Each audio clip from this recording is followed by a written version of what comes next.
What's up, guys? Welcome to your 121st Android tutorial for the new Boston.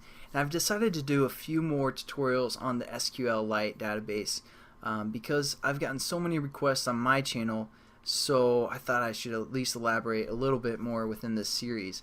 And what we're going to do is we're going to allow the user to throw in a number, which is going to be our row ID. Then we can get some information, and it's just going to fill in these edit text up here with the information that it returns.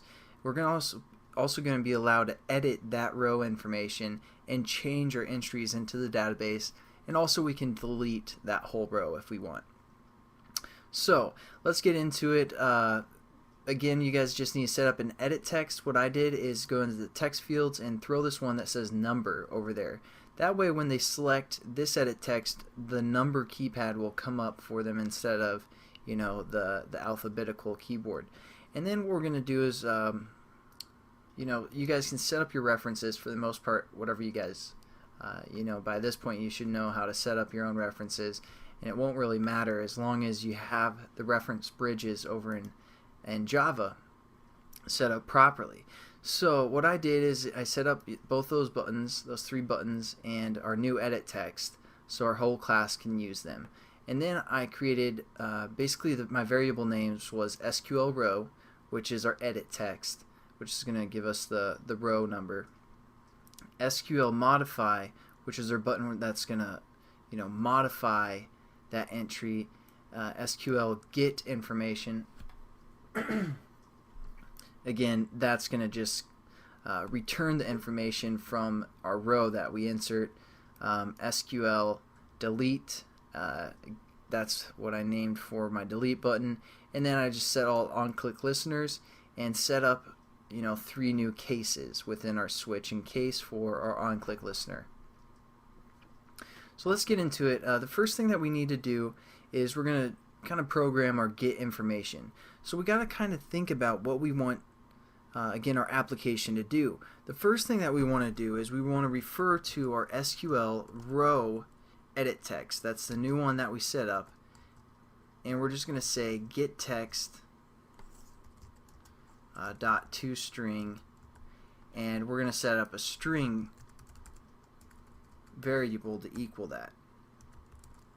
So we're just going to call this our string or S, something like that. And now we have a string that's going to return whatever is in our edit text. Now what we want to do is we want to convert that string into like an int or, you know, a long, let's say. Let's do a long, and we'll call this long L.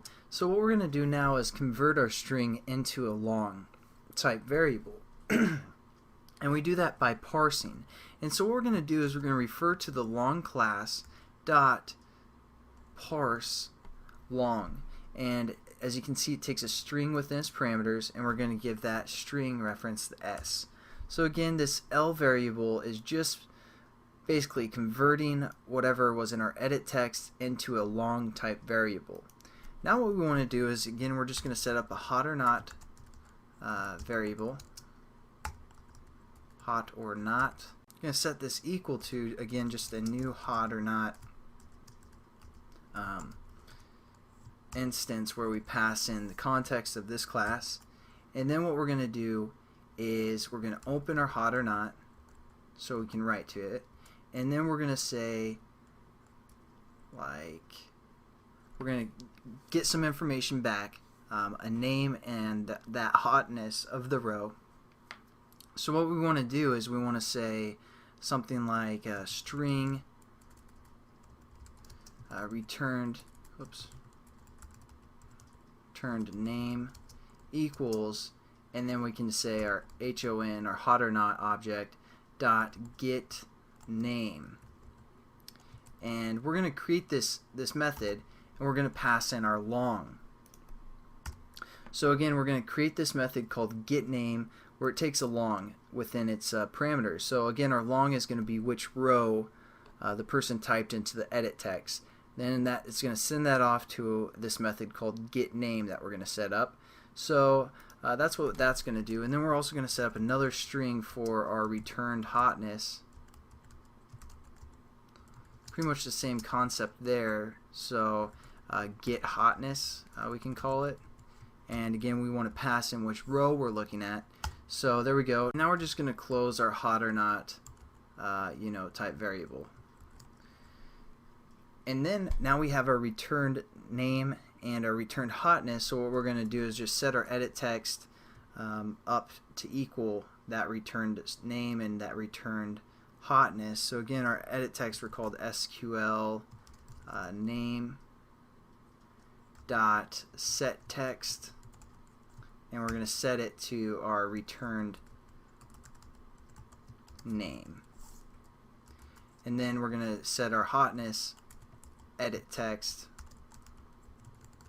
to our returned hotness. So there we go. We pretty much have everything set up. Now we just need to create these methods, which we'll do in the next tutorial. But just to get started, we're going to hover over and say create method for both of these. So go back into this class and we're going to create this method as well. So I'll see you guys in the next tutorial where we'll kind of talk about returning some information. So I'll see you guys then. Have a good one.